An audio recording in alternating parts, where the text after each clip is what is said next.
G'day guys, Tim Tam here. Well, I've finally made it to Montreal. I remember the drama I've had in October, November, December, getting the passport ready and getting all the immigration stuff out of the way, and finally made it. So yeah, I'm here for work business for MPC, visual effects company. Yeah, so where should I start from this? The first thing is that this video would be like a DSLR main camera. The second video would be all the stuff that I took like on the camera, touching snow for the first time since I'm Australian. Oh my god, oh snow. So that'll be in the second video, so make sure you see the second video. So yeah, the plane trip, I've really very rarely went on a plane trip before in my life. I've only been on like a few domestic ones, like to Melbourne, Sydney and Queensland. That was like when I was like 12, 14. The Melbourne one was last year, but it was only 2 of them. So experiencing the international flights was very different. Been on a plane for 14 hours. Didn't get any sleep whatsoever. I just could not get comfortable. I now know why people have that, where there's like those those pillows around the necks to try and like rest your head onto it and sleep, because I could not find a good position to sleep. Couldn't even nod off. I think from Adelaide to Sydney I had a few nod off, but all my muscle spasms, like when you go to sleep your body thinks you're falling, so it like shakes you up. That happened to me a few times, so I couldn't really get a good sleep, but I think I dozed off for about 5, 10, 15 minutes. But for this 14-hour one I did not get any sleep whatsoever. Watched like 2 movies on the touchscreen faces, which I know they had them. Like, it was very, for economy, they've made it very well. I think that's how the first class would have been back in the 90s or early 2000s. The food was really good. All the alcohol was free. I had like fucking 6 alcoholic drinks, which was really good, like Bacardi, Scotch, that Black Label, which is like between cheap and expensive, which was really good.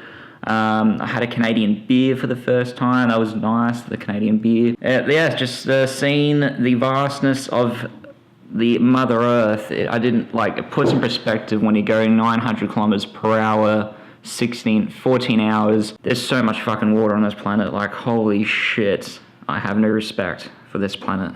Then I arrived in Vancouver. Apart from this massive douchebag of a immigration officer, the first one I've met, just disrespectful, aggressive, rude, just really disappointing, to be honest. But the second one I met, where I got my work permit, he was just very nice, so nice. Oh god, like he was the embodiment of Canada.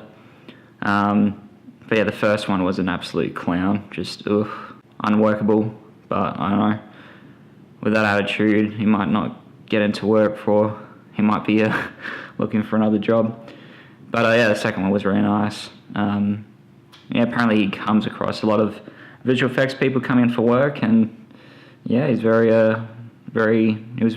knew what my job was, so that was good. And then I went from Vancouver to Montreal, and the first thing I have to say is that fuck me, it is cold. Like, I went from the middle of summer in Adelaide all the way to middle of winter in Montreal. It is crazy. However, I did pack a lot of warm stuff, so that's all good. I touched snow for the first time, which I'll post in the second video of all the collage of like some photos I took. When I arrived here in Montreal, so jet lagged. Like, I now know what jet lag is. It's like you feel drunk, you feel like you feel like where you are, you feel like you're floating, you feel like, oh my god, is there like an earthquake happening right now? You feel so tired, you want to sleep, but you don't want to sleep. You feel you don't have clear, coherent thoughts, it's very weird.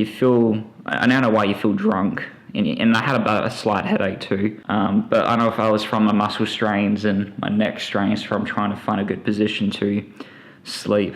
So when I arrived here in the apartment, I just unpacked, had a shower, and just slept for like 6 hours. I was surprised I didn't sleep for more, but I think that's still my body adjusting. I think I slept. For today and yesterday, I woke up at 6 o'clock, like right on the dot, 6 o'clock. I don't know if that has anything to do with it. Hopefully I can have those 9-hour sleeps on the weekend. But yeah, today's Sunday. I arrived here on Friday night. Saturday yesterday, I had to go shopping so I wouldn't die. So my fridge is all packed. Got my prepaid Virgin mobile phone plan because I can't get a full-on plan since I have to get my social security and bank account, but I can't do that because it's closed on the weekends. I mean, in Adelaide, everything's open on Saturday, everything's closed on Sunday at 5. But you have from 9 till 5 to get stuff on Sunday. Everything's closed on Saturday and Sunday. Very annoying. I don't know if that's a Canadian thing, but the Australian, I don't know if it's the same in America, but my God, that is so annoying. And yeah, and also, pro life tip, never use Google Maps on walking. You'll find yourself, when you're carrying at least 20 kilos of shop on you, that you will be walking nowhere, far away from your destination, and you'll be hitting 16,000 steps. Like, I probably burned off 400 calories just to fucking walk back to my place. So annoying. But I think it's a good experience because it shows me around Montreal and all the lingo. Second, French. I knew that it was a French-speaking place. I know that French was very in there and out there, but for some reason I thought, it'll just be like 60% English, 40% French. Nah.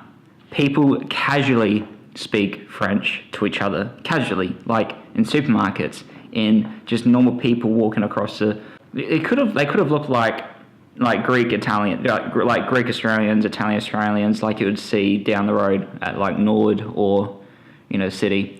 Yeah, speaking fluent French, just to each other. Just nonchalant, very casual. That's when I thought, fuck, I have not done Duolingo for a month because of immigration not being not passing me in time. It was, I need to hit up Duolingo. I think I might do like an hour session with Duolingo and just turn on the Quebec news and just to soak in that French speaking. What can I learn from Duolingo already? Le garçon est petit, l'île est garçon, manger orange. Merci, s'il vous plaît, je m'appelle Marco.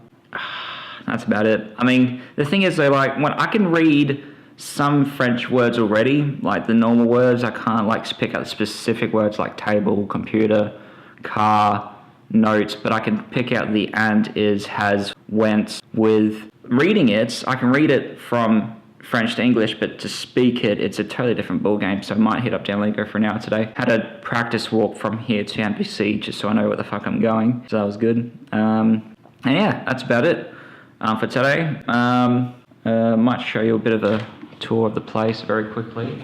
So it's very nice. I'm going to try and stay here and pay for the place on my own.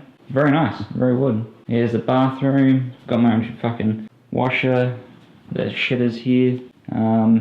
Shower, it's like everything I need, and I think I might see if I can stay here for about 12 months. My computer, microphone for my tutorials and everything else. Bit messy, so I apologize. The bed, TV, and look at how much fucking snow here, mate. Fucking look at it. Holy shit. Oh god, almost slipped on my ass a few times. Anyway, thanks for watching, and I will see you next time. Check out the second video.